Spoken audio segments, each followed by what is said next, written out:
한 사람이 초등학교 시절에 아픈 그 기억을 글로 쓴 것을 봤습니다. 초등학교 시절에 학교에서 이제 운동회가 있잖아요. 운동회만 뭐 다양한 종목 가지고 또 이렇게 잔치를 벌였는데 그 중에 하나가 이제 달리기. 이제 이 부모가 특별히 엄마가 너무 이제 농사일로 바빠서 운동회 한번 제대로 참석을 못했어요. 근데 너무 미안해서 그날은 좀 작정을 하고 이번엔 참석하리라 하면서 시간을 비우고 이렇게 운동 현장에 참석했어요. 그 현장에 이제 아들이 달리기 선수로 나가서 이제 달리가는데, 근데 안타깝게도 꼴찌를 했어요. 모처럼 운동에 왔으면은 아들이 또 신나게 뛰고 열심히 뛰어서 좋은 성적 거두면 좋은데 이게 꼴찌였어요. 엄마가 그 아들의 모습을 보면서 속이 상했어요. 내 아들이 꼴찌라니. 근데 그것을 이제 마음으로 그냥 한 켠에 새기고 끝났으면 좋은데 이게 입에 담아져서 아들에게 이게 독한 말로 쏟아낸 거예요. 엄마가 그랬어요. 우리 집안에서 너 같은 자식은 내 자식 아니다. 꼴찌라니. 꼴 보기 싫다. 나가 죽어라 이랬대요. 근데 이 마지막 말 나가 죽어라 이게 이 아이 속에 비수처럼 꽂혔어요. 그리고 그때부터 이 아들이 마음에 병이 들었어요. 너무 가슴 깊은 상처로 남은 거예요. 자신감이 잃어요. 의식을 잃고. 그러면서 몸부림치며 살려고 애쓰는 가운데서 마음의 소원은 크고 꿈은 커서 미국까지 유학길에 올라요. 유학 가서 이 마음의 상처가 이제 터진 거예요. 주체할 수 없을 정도로. 자식에게 위로는 격려는 못할 정도 그 험한 말을 해가지고 이 가슴이 이 마음이 헐 대로 헐은 상황. 그 미국의 한 학교에서 엉엉엉 울면서 그 험한 말 때문에 너무나 고통스러운 그 상황 속에서 성령께서 이번에 찾아오셨어요. 그러면서 엄마가 그 왜 그 말을 했는지, 엄마의 말 속에 어떤 의미가 담겨졌는지 성령께서 그 마음을 달래준 거예요. 엄마가 그 한 말은 네가 미워서 네가 못 되길 바라서 한 말이 아니라 엄마의 가슴 속에서는 너를 향한 애틋한 마음, 네가 잘 되기를 마음, 그런 마음 속에서 쏟아낸 말인데 엄마가 표현력이 너무 부족해서 그런 말이 나왔다. 그런 깨달음을 주더라는 거예요.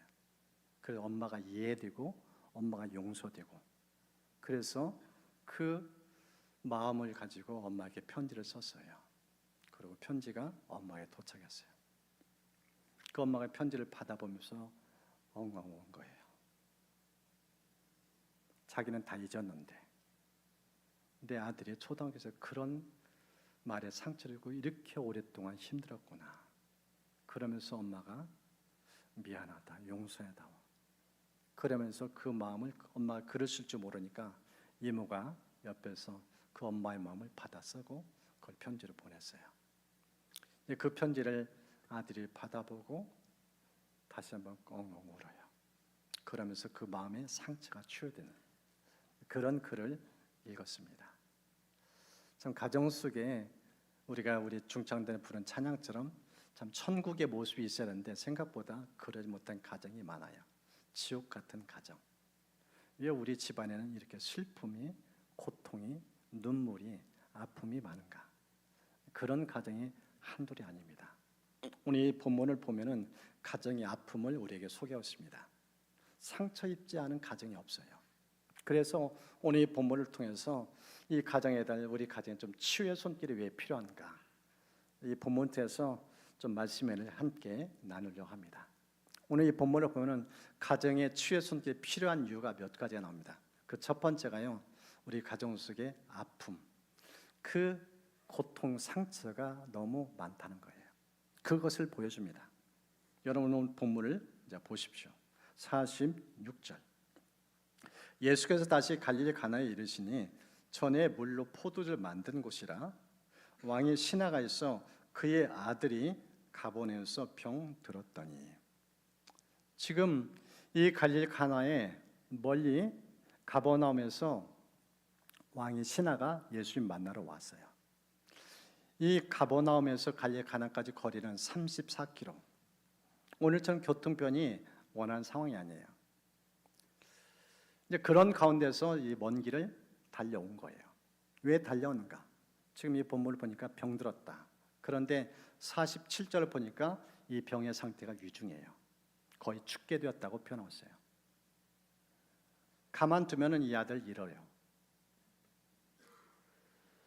그러니까 이 골든타임을 놓치지 않기 위해서 이 아버지가 만사를 제쳐놓고 이렇게 달려온 모습이 본문입니다. 그런데 이 본문을 보면은 아들에 대한 얘기를 하면서 아버지가 어떤 존재인지를 소개해놔요. 왕의 신하, 오늘날도 말하면 청와대 비서관, 아니 비서실장이 될 수도 있어요. 고위직이에요. 지위도 있고 명예도 있고 권세가 있어요. 그리고 재정적으로도 넉넉한 집안일 거예요. 남들이 볼 때는 부러울 만한 집안입니다. 그런데 이 가정의 실상은 그게 아닌 거예요. 자식이 죽어가고 있어요. 남들이 볼 때는 괜찮은 집안, 참 부러울 집안인데 이 가정의 속내를 보니까 자식이 죽어가고 있어요. 질병이 걸려서. 이런 가정 속에 무슨 천국의 모습이 있겠어요? 무슨 고위직이 무슨 사람들에게 자랑거리 되겠어요? 자식이 죽어가는데.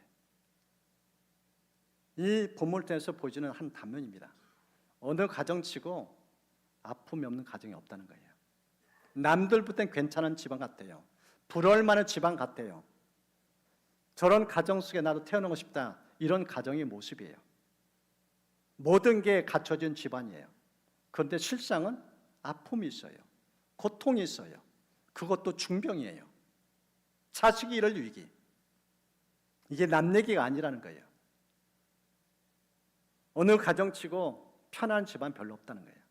다 가정을 들여다보면 아픔이 있고 상처가 있어요. 그 실상을 지금 이 가정을 통해서 보여주고 있습니다. 이런 가운데서 47절 보니까 이렇게 표현하고 있어요. 그가 예수께서 유대로부터 갈릴리로 오셨다는 것을 듣고, 지금 아버지의 모습 한 가지를 이 성경은 주목해서 기록했는데 들었다는 내용입니다. 여러분, 왕의 신하 어떤 사람이에요? 왕을 모시는 사람이에요. 한간 사람이 아니에요. 그런 사람인데 지금 이 사람의 귀에 대해서 말씀하고 있어요. 귀가 열렸다는 거예요. 들었다는 거예요. 어떤 소식? 예수님에 대한 소식. 무슨 뜻인가? 평상시 우리의 사람들은요, 귀가 있어도 잘 열고 듣지 못하고 살고 있어요. 남의 얘기 별로 관심이 없어요. 예수님 얘기 별 관심이 없어요. 모든 게 갖춰졌으니까. 내 능력, 내 실력 가지고 얼마든지 우리 집안 다 먹여 살릴 수 있으니까. 그런데 자식이 죽어가 보세요. 그 지휘권에서 하나도 쓸모가 없어요. 왕도 어찌할 수가 없어요. 자식 죽어가는데. 그런 지위가 권세가 무슨 소용이 있겠어요? 지금 이 아버지의 실상을 보였는데 귀가 열렸다. 그것을 보여줘요. 우리의 귀가 언제 열리는가? 평소에 안 열립니다. 귀가 있어도 안 들어요. 관심이 없어요. 무관심이에요. 어떤 때 우리의 귀가 열리는가? 아픔이 있을 때, 상처가 있을 때, 고통이 있을 때, 그때 마음을 열어요. 귀를 열어요. 들려요. 자식 살릴 수 있는 길이 어딘지 거기에 관심을 가져요. 지금 이 왕의 신하의 모습이 우리의 인생의 한 단면을 보여줍니다. 성경을 보면은 야고보서 5장에 이렇게 말씀합니다. 너희 중에 고난 당하는 자가 있느냐? 그는 기도할 것이다. 고난의 문제 인간이 해결할 수 없다는 거예요. 인간의 능력으로 안 된다는 거예요. 고난이 닥치거든 하나님께 하신 말씀, 하나님 보좌 앞으로 나오라. 인간의 해결 문제가 아니다. 그렇게 말씀하고 있어요. 지금 이 아버지의 모습 보십시오. 예수 앞에 왜 달려왔는가? 고난이 있기 때문이에요. 고난 없어서는 찾아왔겠어요? 모든 게 있는데 예수가 필요 없어요. 자기 힘은 안 되니까, 세상 권력은 안 되니까, 그때 비로소 고난 앞에 고개 숙이고 찾아와요. 시편은 이렇게 말씀합니다. 환난 날에 나를 부르라. 내가 너를 건지리니 내가 나를 영화롭게 하리로다. 환난은 하나님께 부르짖는 때예요. 두 손 두 발 들고 항복선하는 거예요. 하나님 내놓은 살 길이 없어요. 인간전에 해결 안 돼요. 두 손 들고 하나님 도와달라고 예언하는 그 시간이에요. 지금 이 아버지의 모습 그것을 우리에게 보여줍니다. 47절 보십시오. 가서 청하되 내려오셔서 내 아들의 병을 고쳐 주소서. 체면 없어요. 그냥 살려달라고 예언해요. 내 자식 죽어가고 있어요. 당신이 오지 않으면 살 길이 없어요. 그 모습, 그걸 보여줘요. 이렇게 절박한 심령 가지고 예수님께 찾았는데 예수님의 반응, 의의 반응입니다. 48절 보십시오. 예수께서 이르시되 너희는 표적과 기사를 보지 못하면 도무지 믿지 아니하리라. 지금 자식 살려달라고 예수님께 찾아 도움 요청하는데 예수는 시큰둥한 반응을 보여요. 뜬금없는 말을 지금 하셔요. 이해가 되지 않는 말이에요. 표적과 기사를 보지 못하면 도무지 믿지 아니라. 이게 무슨 말이에요? 못 알아들을 수 있는 말이에요. 근데 여기는 아주 중요한 메시지가 담겨져 있습니다. 왜 우리 가정 속에 이 치유의 손길이 필요한가? 그 두 번째 이유가요, 육신의 질병보다 마음의 아픔이 더 심각하다는 거예요. 지금 이 아버지의 모습, 겉으로 멀쩡해요. 지혜도 권세도 있어요. 괜찮아 보여요. 건강해 보여요. 그런데 예수님 올 때는 아버지의 속을 보고 있어요. 마음을 보고 있어요. 마음이 병들었다는 거예요. 온전한 믿음이 아니라는 거예요. 잘못된 믿음을 갖고 있다는 거예요. 표적과 기사를 보고 믿는 믿음, 그건 진짜 믿음이 아니라는 거예요. 그것을 지금 예수님이 터치하고 있습니다. 우리는 마음을 보는 눈이 없어요. 마음이 얼마나 중요한지를 깨닫지 못하고 있어요. 근데 예수님은 사람의 심령을 꿰뚫어 보시는 분이에요. 마음이 얼마나 중요한지 아시는 분이에요. 여러분, 2차 대전 하면은 유대인들에게는 치가 떨리는 과거의 아픔이에요. 유태인들 600만 명이 죽었어요. 6.25 때 150만 명이 죽었다고 합니다. 그 수가 비교 안 돼요. 한 민족을 말살시키려는 그런 전쟁이에요. 유대인 하면은 다 죽어가요. 그런 상황이에요. 그런데 유대인의 대학살의 그 중심에 누가 있는가? 히틀러가 있어요. 히틀러가 유태인 하면 다 죽이려고 했어요. 거기에는요, 가정사 비극이 있습니다. 왜 히틀러가 유대인을 주목하고 그렇게 유대인을 대량 학살했는가? 거기는 가정의 아픔이 있어요. 이 히틀러의 아버지가 장사하는 분이에요. 사업하는 분이에요. 행상하는 분인데 이 물건을 팔 때까지 집에 오질 않아요. 어떤 데는 일주일, 어떤 데는 한 달. 많은 시간 동안 집안을 비워요. 그런 가운데서 엄마가 마음이 공허해졌어요. 외로워졌어요. 그러다가 불륜을 저질렀어요. 외간 남자를 데려다가 동침했어요. 그것을 아들이 봤어요. 히틀러가 본 거예요. 근데 이 남자가 누구인가? 유대인이에요. 엄마에게 찾아가서 엄마에게 눈물 흘리면서 애원했어요. 엄마 그러지 마. 근데 엄마가 이 불륜을 끊지 않았어요. 그리고 이틀 내에 마음속에 증오심만 커졌어요. 그 증오가 유태인 600만을 죽인 거예요. 한 사람의 유태인이라는 증오가 600만 명 유태인을 죽인 거예요. 여러분, 마음은요 정말 중요해요. 성경을 보면은 이렇게 말씀합니다. 모든 지킬 만한 것 중에 더욱 내 마음을 지키라. 생명의 근원이 이에서 남이니라. 마음을 뭐라고 성경 말씀하는가? 생명의 근원. 죽고 사는 것이 마음에서 비롯된다는 거예요. 그런데 이 본문에 등장하는 아버지의 모습은 마음이 병들었어요. 근데 본인은 병들었는지 몰라요. 근데 예수님 올 때는 병든 믿음이에요. 표적을 보고 믿는 믿음. 성경 보면 고린도서 1장에 유대인 특징을 이렇게 기록해놨습니다. 유대인은 기적을 보기 원한다. 표적 기사, 기적. 이게 유대인의 특징이에요. 지금 이 본문에 등장하는 왕의 신하도 유대인이에요. 그도 이 유대의 혈통을 지니고 태어난 사람이라 그의 속내 속에서도 항상 표적 이걸 원했어요. 그리고 갈릴리 가나에 이 표적 소식을 들은 거예요. 그리고 예수님 오시는 소식 듣고 그 표적도 얻기 위해서 찾아간 거예요. 그런데 예수님은 그게 잘못된 믿음이라는 거예요. 그게 병든 믿음이라는 거예요. 그건 제대로 믿음이 아니라는 거예요. 마태복음 12장을 보면은 이 서기관 바리새인들이 예수님에 찾아와서 하늘로부터 온 표적, 당신이 메시아임을 증거를 좀 제대로 보여달라. 그때 예수님께서 요나의 표적에는 너에게 보여줄 것이 없다. 요나의 표적을 얘기해요. 여러분, 요나의 표적이 뭐예요? 예수님이 죽음을 의미해요. 십자가에서 못 박혀 돌아가시고 무덤에서 3일 동안 지내는 그 시간, 십자가의 죽음, 그리고 이후에 펼쳐질 부활. 이 십자가 부활의 메시지가 인류에게 보여줄 가장 위대한 표적이다. 그것을 말씀해요. 예수 그리스도가 메시아인 그 증거가 뭔가? 십자가 부활했다. 그 예수님을 제대로 주목하라. 그런 메시지가 담겨져 있는 거예요. 우리가 지금 계속적으로 민수기를 묵상해 하고 있어요.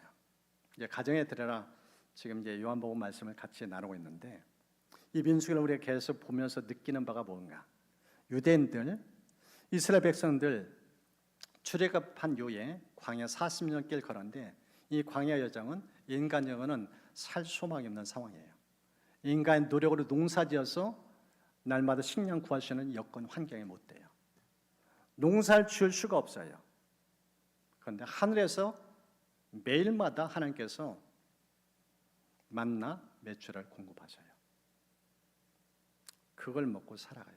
날마다 기적을 체험해요. 그런데 그들 실상 어때요? 날마다 불평 원망해요. 기적을 보고도 표적을 보고도 그들의 믿음을 온전치 못했어요. 불신앙에 벗어나지 못해요. 헤어나지를 못해요. 그래서 여호수아 갈렙에는 출애굽 1세대 다 광야에서 죽어요. 그들의 표적을 보지 못해서 죽었는가? 아니에요. 불신앙 때문이에요. 온전한 믿음을 갖지 못하기 때문이에요. 그래서 이 본문을 보면은 예수님께서 이 아들을 살려보겠다고 몸부림쳐 달려왔는데 28대를 달려왔는데 예수님께서 이 아버지와 함께 동행하지 않으셨어요. 이 아버지의 그 마음, 병든 마음, 그것을 먼저 체크하신 거예요. 그런 믿음 가지고 집안 못 살린다. 자식 못 살린다. 당신의 마음이 병든 거, 이걸 먼저 치료해야 된다. 그것을 먼저 지금 터치하고 있음을 보여줍니다. 그러시면서 예수님께서 이 사람의 마음을 터치하고 치료하기 위해서 한마디 이 말씀을 들려줘요. 50절을 보십시오. 예수께서 이르시되 가라 내 아들이 살아있다. 가라 내 아들이 살아있다. 조금 전에 예수님께 오셔서 우리 집에까지 오셔서 내 아들 좀 고쳐주세요. 이런 청을 했어요. 그런데 예수님은 동행하지 않으셔요. 그리고 말 한마디는 툭 던져요. 가라 네 아들 살았다. 이 말씀이에요. 여기서 우리에게 중요한 메시지를 들려줍니다. 우리 가정의 치유 손길. 주님의 치유를 원하는데 그 치유가 마음에 있어요. 근데 마음은 어떻게 치유되는가? 믿음의 말씀을 들음을 통해서 치유된다는 거예요. 세 번째가 바로 이겁니다. 마음은 말씀을 믿음으로 치유되기 때문. 우리의 마음 주님의 터치하기 원하는데 어떻게 치유되는가? 마음은 말씀의 터치가 임해야, 말씀이 닿아야, 말씀이 역사해야 비로소 치유된다. 예수님께 왜 동의하지 않고 말씀 한 마디 툭 던졌는가? 이 말씀 제대로 믿고 반응하면은 자식도 살고 당신 집안 다 살아난다. 그 의미가 담겨져 있어요. 아주 중요한 메시지를 지금 예수님께서 들려주고 있는 이 모습입니다. 성경 보면은 예수님께서 이 땅에 오셔서 이제 천국 비유의 말씀을 많이 해주셔요. 그래서 이제 마가복음 4장 보면은 씨 뿌린 비유에 대해서 설명하면서 이런 표현을 하십니다. 너희가 이 비유를 알지 못할진데 어떻게 모든 비유를 알겠느냐. 그러니까 씨 뿌리는 비유를 알면은 모든 비유가 해석된다는 거예요. 이해가 된다는 거예요. 근데 씨 뿌리는 비유를 모르면 다 모른다는 거예요. 그 정도로 이 씨 뿌리는 비유는 중요한 의미를 차지하고 있음을 강조합니다. 그러면서 예수님께서 이 씨 뿌리는 비유를 설명합니다. 뿌리는 자는 말씀을 뿌리는 것이다. 이 씨 뿌리는 비유 중에서 이 씨를 뿌린 게 무슨 씨인가? 말씀의 씨앗을 뿌린다. 이렇게 말씀해요. 그러면서 이 씨 뿌리는 비유의 결론을 이렇게 맺습니다. 들을 귀 있는 자는 들으라. 들을 귀 있는 자는 들으라. 예수님께서 입을 열어서 지금 이 아버지에게 말씀하셨어요. 말씀의 씨앗을 뿌렸어요. 그리고 이 아버지는 들었어요. 성경 보면 듣는 귀에 대해서 이 네 가지 마음의 비유를 통해서 표현한데 길가, 그리고 돌밭, 그리고 가시떨기, 마지막은 좋은 밭. 근데 누가복음을 보면 좋은 밭을 이렇게 구체적으로 설명했습니다. 좋은 땅에 있다는 것은 착하고 좋은 마음으로 말씀을 듣고 지키어 인내로 결실하는 자니라. 말씀을 듣고 지키어 인내로 결실한다. 한 귀로 듣고 흘려보내지 않았다는 거예요. 마음에 새겼다는 거예요. 품었다는 거예요. 꼭 붙잡았다는 거예요. 그리고 말씀대로 살아내기를 몸부림쳤다는 거예요. 지금 이 본문에 등장한 아버지, 예수님께서 표적 보고 믿으려는 이 아버지를 향해서 말씀의 씨앗을 딱 심겨줬어요. 그리고 그 아버지가 품었어요. 이제 말씀 보십시오. 그 사람이 예수께서 하신 말씀을 믿고 가더니, 그 사람이 예수께서 하신 말씀을 믿고 가더니, 보십시오. 이 아버지의 태도를 성경은 정확하게 기록해놨어요. 믿고 가더니, 순종의 발걸음이에요. 예수님이 안 오신다고, 동의하지 않는다고 예수님 손 붙잡고 바지가랑이 붙잡고 몸부림치지 않았어요. 아우성되지 않았어요. 그냥 말씀 하나 딱 품고 그대로 발걸음 옮겨요. 여러분, 믿음은요, 순종의 발걸음이에요. 믿음은 순종의 걸음을 떼서 역사가 일어나요. 요단강의 기적, 어떻게 요단강이 갈라졌나요? 언약궤를 제사장들이 그 순종의 발걸음을 강에 딱 딛자마자 쫙 갈라져요. 순종의 첫걸음. 그것을 성경은 지금 핵심 포인트로 말씀하고 있어요. 저렇게 15장을 보면은 이 말의 쓴물 사건에는 아주 중요한 의미 부여를 이렇게 말씀을 기록해 놓습니다. 너희가 너희 하나님 나 여호와의 말을 들어 순종하고 내가 보기에 의를 행하며 내 계명에 귀를 기울이며 내 모든 규례를 지키면 내가 애굽 사람에게 내린 모든 질병 중 하나도 너에게 내리지 아니하리니 나는 너희를 치료하는 여호와임이라. 여호와 라파의 하나님을 소개하고 있어요. 치료하신 하나님. 하나님 어떻게 치료하시는가? 그 말의 쓴물 사건들이 이 메시지를 들려줘요. 여기 본문 속에 반복되는 단어, 순종이라는 단어예요. 순종하고 행하며 귀를 기울이며 지키면, 귀를 기울인다는 순종의 의미에 담겨진 그런 메시지예요. 똑같은 말을 다른 식으로 표현한 거예요. 반복된 강조가 뭔가? 순종, 순종, 순종. 하나님 우리에게 영육간의 강건한 삶을 원하셔요. 그런 삶을 은총 주시길 원해요. 근데 그런 삶을 어떻게 누리는가? 그 비결이 하나님 말씀 듣고 순종하는 삶. 말씀 앞에 순종할 때 내 몸도 내 마음도 내 영혼도 강건하게 된다. 치료의 역사가 일어난다. 그렇게 지금 말씀하고 있어요. 지금 이 본문에 등장하는 사람, 예수님께서 어떻게 치유 역사를 일으키는가? 1차적으로 아버지의 마음에 치유를 하셔요. 말씀의 씨앗을 심어줘요. 이 말씀 앞에 반응하라. 말씀 듣고 순종하라. 그럼 기적은 임하고 치유는 임한다. 지금 이 아버지가 순종의 첫걸음 뛰면서 나아가는 여정을 보여줘요. 우리의 삶도 마찬가지입니다. 여러분 가정에 있는 문제, 우리의 삶 속에 있는 이 묶인 것들 어떻게 해결되는가? 말씀 듣고 반응한 태도, 그 순종의 첫걸음, 그 속에서 역사가 일어나는 것을 성경은 지금 말씀하고 있습니다. 계속 말씀을 보면 두 번째가요, 51절 보십시오. 내려가는 길에서 그 종들이 오다가 만나서 아이가 살아있다 하거늘. 지금 집에 도착도 안 했어요. 근데 집에서 종들이 먼저 달려와요. 그런데 얼굴 표정이 너무 밝아요. 상기되어 있어요. 주인 만나면서 기뻐 어쩔 줄 모르는 그 표정. 입에서 흘러나올 살았습니다. 다 죽어가는 상황 속에서 예수 만나러 지금 이 주인은 간 상황이에요. 그런데 이 주인이 도착하기도 전에 하인들이 먼저 달려와요. 그리고 그 여정에서 이 하인들이 이 좋은 소식을 들려줘요. 여러분, 믿음으로 반응하면 반드시 기쁜 결과가 나타나요. 기쁜 소식을 안겨줘요. 아들이 살았다. 지금 도착도 하기 전인데 얼마나 궁금증이겠어요. 그냥 믿고 가는데 종들이 먼저 와서 이 기쁜 소식을 들려줘요.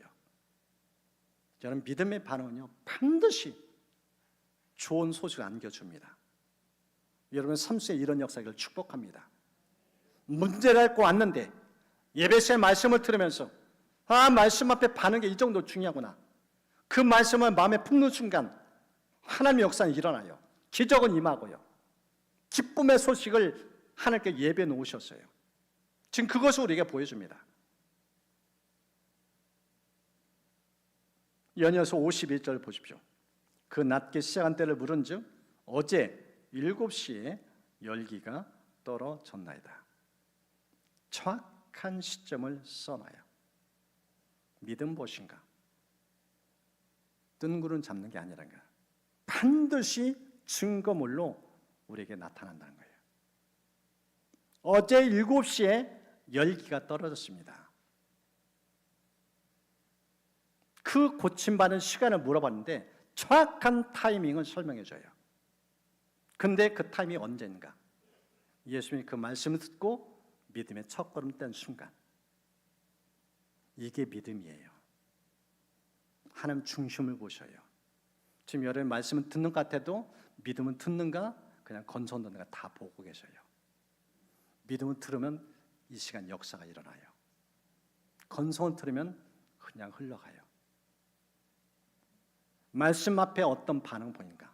어떤 태도를 보이는가? 주님은 예의주시하셔요. 주님은 동의하지 않으셨는데 그냥 말씀만 툭 던져줬는데 그 말씀 품고 지금 나아가고 살아가고 있는데 가는 여정 속에서 종들이 와서 이 기쁜 소리 들려줘요. 너무 궁금한 거예요. 언제 나왔는지 물어보니까 어제 7시. 너무나 분명한 시간. 자기 머릿속에 그 타이밍에 정확히 알고 있는 거예요. 여러분 믿음은요, 뜬 구름 잡는 게 아니에요. 반드시 증거로 나타납니다. 반드시 현찰로 됩니다. 내 마음속에 품었는데 눈에 너무나 확실하게 나타나요. 보십시오. 아들이 살아있잖아요. 예수 말씀 그대로 이루어지잖아요. 여러분 믿음은요, 실시간으로 역사해요. 예배 드리는데 예배 드리면서 내가 말씀 앞에 파는 순간 여러분 삶 속에 있는 문제들 그게 다 해결되어져요. 그 정도로 강력한 역사를 일으킵니다. 그래서 말씀을 듣는 태도가 중요해요. 어떤 마음으로 받아들인가? 어떤 마음으로 반응하는가? 그 반응 여부에 따라서 그 상황 앞에 그 즉각적으로 해결되는 역사. 지금 그것을 보여줍니다. 그런데 그걸로 끝나지 않습니다. 53절 보십시오. 그의 아버지가 예수께서 내 아들이 살아있다 말씀하신 그때인 줄 알고 자기와 그 온 집안이 다 믿으니라. 지금 이 가정 속에는 아들 하나만 고통 가운데 있는 줄 알았어요. 그런데 이 성경에서 보여준 모습은 이 가족 모두가 다 병든 상태였어요. 다 병약한 가정이었어요. 믿음이 없었어요. 하나님과 관계가 차단됐어요. 살아있는 하나님을 만나지 못했어요. 하나님과 교제가 단절되고 생명 하나님의 공급이 중단된 가정. 남들 볼 때는 잘 사는 집안처럼 보였어요. 부러워할 만한 집안이었어요. 재력 있고 권세 있고 지위와 명예가 있고 사람을 볼 때 부러울 만큼 그런 집안인데 성경을 통해 보여준 모습은 이 가정은 부러울 만한 집안이 아니었다. 문제 있는 집안, 고통거리로 가득한 집안, 믿음이 없는 가정. 그런데 아들의 아픔을 통해서, 아들의 질병을 통해서 이 가정을 하나님 만져주신 거예요. 하나님께서 찾아오신 거예요. 모든 가족을 하나님과 연결시켜줬어요. 하나님을 만나게 하셨어요. 한 사람의 고통이 온 가족을 하나님께로 이끄는 그런 계획으로 삼으신 걸 보여줘요. 그것을 오늘 성경 말씀합니다. 성경 요한복음 이렇게 말씀해요. 오직 이것을 기록함은 너희로 예수께서 하나님의 아들 그리스도심을 믿게 하려 하며 또 너희를 믿고 그 이름을 힘입어서 생명을 얻게 하려 함이니라. 저 말씀 보십시오. 지금 예수님께서 행하신 두 번째 표적인데 이 표적에서 저 메시지를 들려주는 거예요. 예수님이 누구신가? 그분을 제대로 믿을 수 있도록, 그리고 예수를 믿는 순간 어떤 일이 일어나는가? 생명의 역사가 일어난다. 생명의 역사가 일어난다. 죽어가는 사람도 살아난다. 집안이 완전히 다 새롭게 바뀌어진다. 그 메시지를 들려줘요. 오늘 이 본문의 앞달러 보면은요, 사마리아 여인에 대한 얘기가 나옵니다. 이 사마리아 여인은 표적 기사 보고 믿지 않았어요. 그냥 예수님 찾아오셔서 대화하다가 그 예수님 말씀을 듣고 눈이 열리고 귀가 열리고 믿음이 생겼어요. 그리고 그 여인 때문에 사마리아 도성이 완전히 바뀌어졌어요. 표적 기사 중요치 않다. 지금 왕의 신하는 그 요한복음 2장에 등장하는 갈릴리 가나의 표적, 그거 붙잡고 그거 의지하며 살려고 왔는데 예수님은 이 사마리아 여인 속에서 일어나는 이 믿음, 그런 믿음을 요구하신 거예요. 표적 없어도 예수 제대로 만나면 인생 바뀐다, 자식 살린다, 집안 새롭게 된다. 그 메시지를 들려줘요. 여러분 신앙생활하면서 지금 무엇을 보고 믿고 있나요? 표적 믿고 살고 있나요? 아니면 표적의 근원 되시는 예수 그리스도 그분 보면서 살고 있나요? 예수 제대로 믿지 않으면은 허상을 쫓다가 신앙생활 끝납니다. 근원은 치료가 없어요. 해결되지 않아요. 오늘 성경통 우리에게 보여주는 메시지, 표적 보지 말라. 표적은 결과물이다. 표적을 일으키는 그 씨앗, 말씀, 진리 되신 예수도 그분 직면하고 그분 말씀 듣고 말씀 앞에 반응하라. 그 말씀이 나를 살리고 자식을 살리고 집안 전체를 살린다. 그 메시지를 들려줍니다. 여러분 매일마다 말씀을 대할 때 이런 마음을 대할 수 있기를 축복합니다. 어떤 마음을 대하는가? 집안이 살고 죽는 문제가 말씀 속에 달려져 있어요. 말씀이신 주님, 그분 붙잡고 의지할 때 집안의 어떤 문제도 해결될 수 있습니다. 자식 죽어가는데 살아나잖아요. 그런데 그것보다 먼저 이 가장이 믿음이 온전치 못하니까 집안이 다 부실해요. 가장 똑바로 서니까 집안이 다 살아나요. 한 사람의 믿음입니다. 한 사람 믿음이 제대로 되니까 집안 다 살려요. 여러분 삶 속에 그런 애길 축복합니다. 온전한 믿음, 제대로 믿음, 예수 제대로 믿고 그 말씀을 반응하면서 여러분 삶 속에 가정 속에 이런 기적이 늘 있기를 주의 이름으로 축복합니다.